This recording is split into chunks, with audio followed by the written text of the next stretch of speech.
পেশাদারিত্বই যেন কাল হয়ে দাঁড়ালো সাংবাদিক আসাদুজ্জামান তুহিনের জন্য। সন্ত্রাসীদের ভিডিও ধারণ করায় গতকাল প্রকাশ্যে গাজীপুরের চান্দনা চৌরাস্তায় কুপিয়ে হত্যা করা হয় তরুণ এই সাংবাদিককে। এ ঘটনায় নিহতের বড় ভাই বাসন থানায় ২০ থেকে ২৫ জনকে অজ্ঞাত আসামি করে মামলা করেছেন। আসামিদের ধরতে অভিযান অব্যাহত রেখেছে গাজীপুর মেট্রোপলিটন পুলিশ।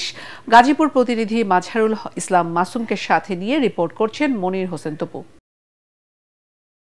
সাংবাদিক আসাদুজ্জামান তুহিনকে কুপিয়ে হত্যার আগ মুহূর্তের সিসিটিভির দৃশ্য এটি। জানা যায়, সন্ত্রাসী ও ছিনতাইকারী দলের এই সদস্যরা ধারালো দেশীয় অস্ত্র নিয়ে বাদশা মিয়া নামের এক ব্যক্তিকে আটকে মারধর করে। সেই দৃশ্য ধারণ করছিলেন সাংবাদিক আসাদুজ্জামান তুহিন। এই চক্রটির অন্যতম নারী সদস্য গোলাপি ভুক্তভোগীদের হানি ট্র্যাপে ফেলে সর্বস্ব ছিনিয়ে নিত। পুলিশ প্রাথমিকভাবে ধারণা করছে, সেই ভিডিও ডিলিট না করায় তুহিনের পথরোধ করে গোলাপি প্রথম তাকে আঘাত করে।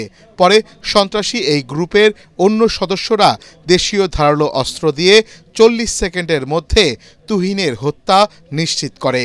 এ সময় আশপাশের কলকারখানার ছুটির সময় হওয়ায় অসংখ্য মানুষ উপস্থিত ছিলেন। তবে তুহিনকে বাঁচাতে কেউ এগিয়ে আসেননি। স্থানীয়রা জানান, এই চক্র চান্দনা চৌরাস্তা এলাকায় চাঁদাবাজি ছিনতাই করে আসছিল।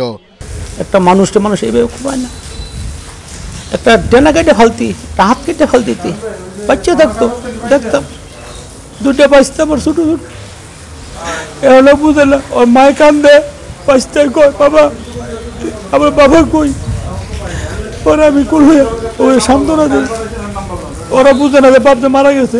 যারা এই কাজগুলো করছে তাদেরকে যেন দৃষ্টান্তমূলক শাস্তি দেওয়া হয়।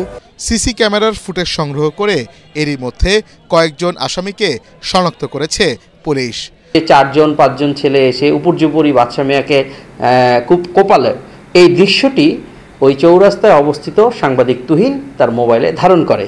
যখন তুহিন ডিলিট করতে চায় না কিংবা ভিডিওর বিষয়টি অস্বীকার করতে চায়, তখনই তারা ওই অবস্থাতেই ক্ষিপ্ত হয়ে তাকে উপর্যুপরি আঘাত করে মেরে ফেলে।